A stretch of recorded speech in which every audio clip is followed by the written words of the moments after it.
Friends, welcome back to my channel. Friends, आज के इस वीडियो में हम देखने वाले हैं content analysis with example. BEd course 107 mathematics या फिर आपका कोई भी मेथड हो, उसमें आपको कंटेंट एनालिसिस क्वेश्चन हर बार एग्जाम में पूछा जाता है।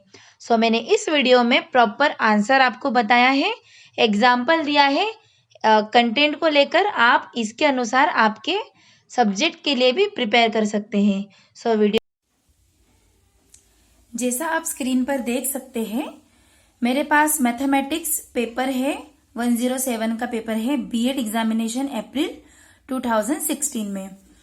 इसमें आप देखिए question number 2, what is content analysis, what points will you consider for content analysis, analyse the content of any one unit from mathematics subject. ये पेपर में इंपॉर्टेंट क्वेश्चन है, हर साल रिपीटेड क्वेश्चन होता है ये। इसका आंसर कैसे प्रिपेयर करना है, आज मैं इसका गाइडेंस आपको देने वाली हूं, तो लास्ट तक वीडियो जरूर देखना। क्वेश्चन हमने देख लिया है कि एग्जाम में क्वेश्चन कैसे आता है, इंपॉर्टेंट क्वेश्चन है। तो सबसे पहले हम लिखेंगे a point, introduction content analysis. First में आप लिख सकते हैं content is a block of related subject matter. Content analysis means determination of teaching points of the content. In the unit, there are various facts, principles, rules and laws. Teacher has to identify these concepts, rules, laws and principles and establish a relationship between these factors. Fifth point आ जाएगा, For this, content analysis is a must. Through content analysis, teacher can able to decide teaching method and strategies.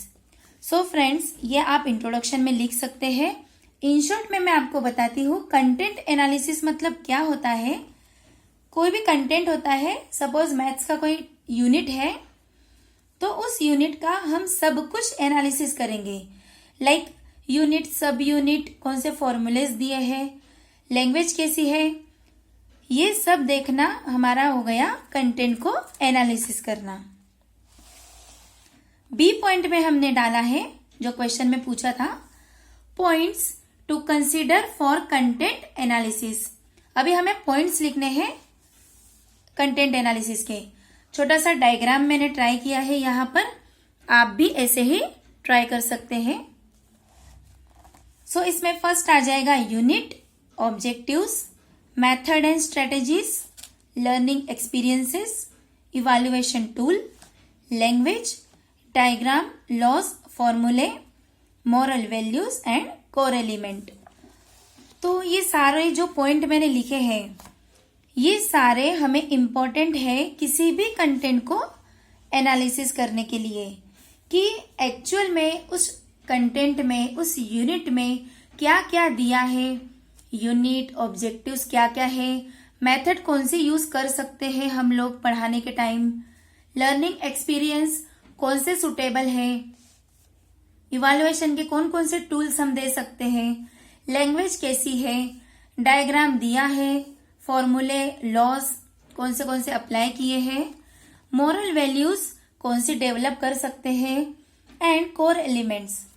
ये सब find करना, analysis करना, यही content analysis होता है। अभी नेक्स्ट हम वन बाय वन सारे पॉइंट्स को डिस्क्राइब करेंगे। तो जो सेकेंड पार्ट है क्वेश्चन का, वो यहाँ पर कंप्लीट हो जाएगा। यूनिट, अभी यूनिट में थोड़ा डिस्क्राइब कर देंगे, थोड़ा थोड़ा ही डिस्क्राइब करना है, हमारे पास टाइम नहीं होता है। To analyse the content one must know, अभी वन मतलब teacher, know the unit and sub unit of the topic.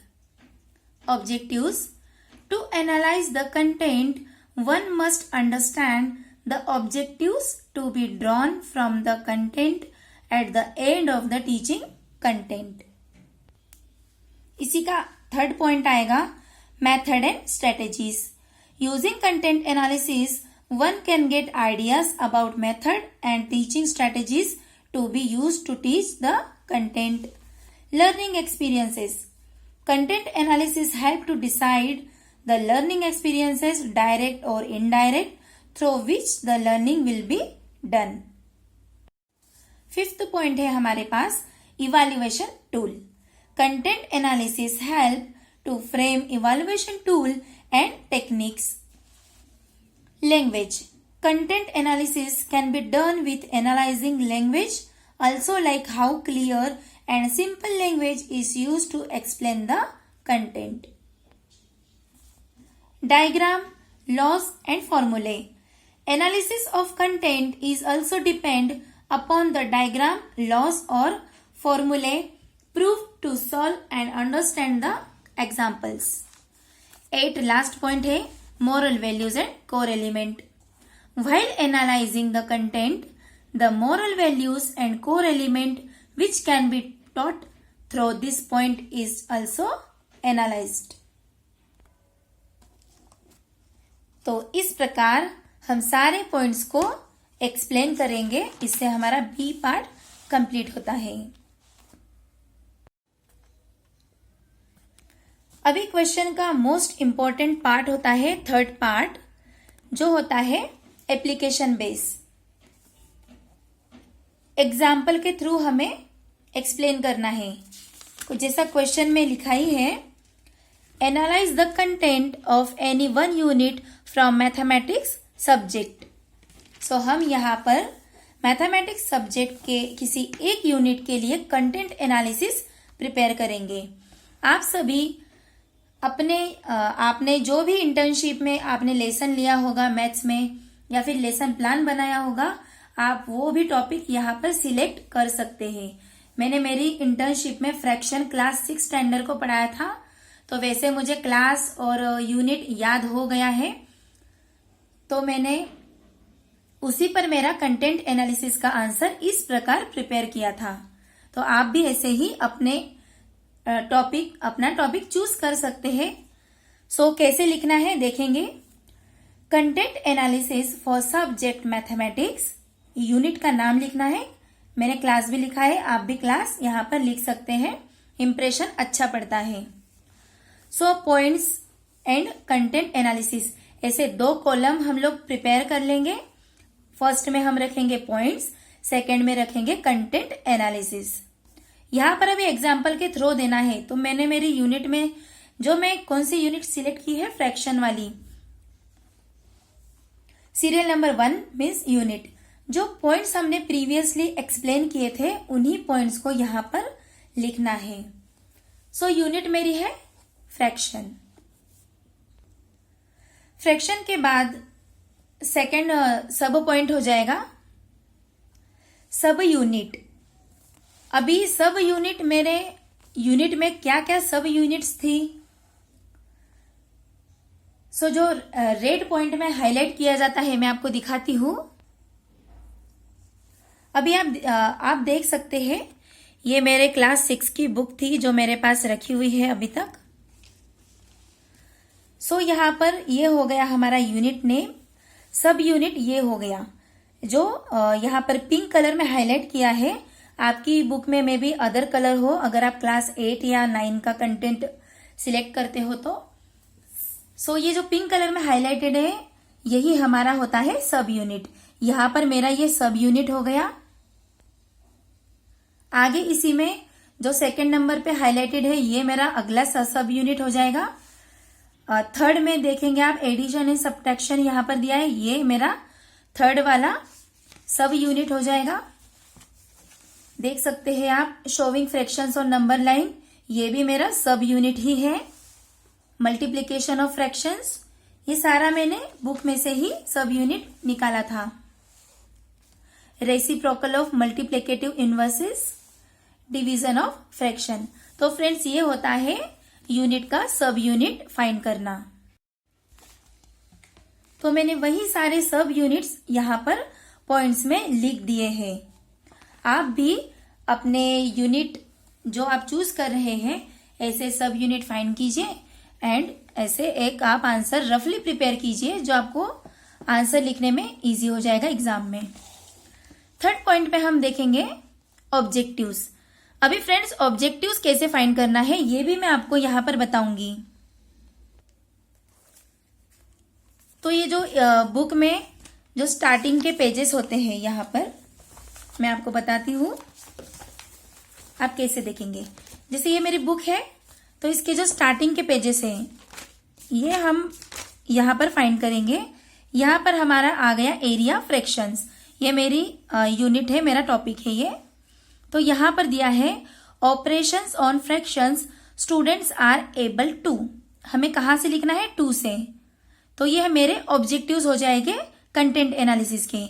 To show fraction on the number line, मैं टू से स्टार्ट करूंगी बिकॉज ऑब्जेक्टिव्स हमेशा टू से ही स्टार्ट होते हैं। To show, to convert mixed number and improper fractions from one to other form, to carry out and make use of addition, subtraction, multiplication and division of fraction. So friends ये हो गया हमारा objective, हमारे content का find करना। Book में ही होता है, फ्रंट में होता है, ये मैंने अभी आपको दिखा दिया है।